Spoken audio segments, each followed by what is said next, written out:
It is better to present one image in a lifetime than to produce voluminous works. This was a quote said by Ezra Pound, who is considered the leading figure in the Imagist movement, a postmodern literary movement that happened between 1912 and 1917.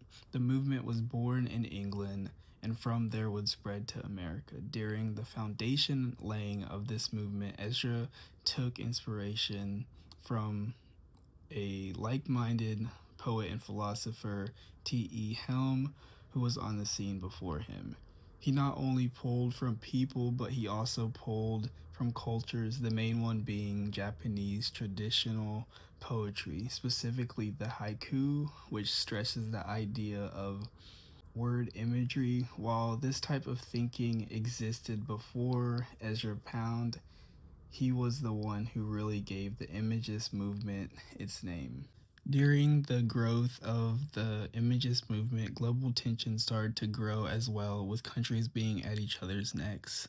And this buildup of tension eventually turned into the First World War. Poets used the Imagist style of poetry because it could show the realness of the world around them.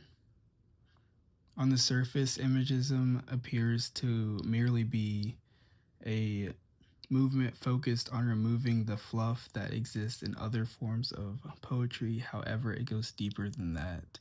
Imagism is about extracting the pure essence of a lived experience. In one of Ezra's essays, he talks about the three main characteristics and principles that lead to the creation of an Imagist poem. He states: one, direct treatment of the thing, whether subjective or objective. Two, to use absolute no word that does not contribute to the presentation. And three, as regarding rhyme to compose in the sequence of a musical phrase, not in a sequence of metronome.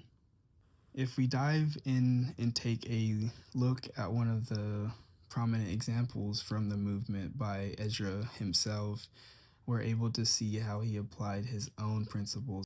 His poem reads: "The apparition of these faces in the crowd, petals on a wet black bough." The poem has clarity and it speaks for itself. In just 2 lines, a person is able to picture exactly what Pound was seeing and meant while at the Metro.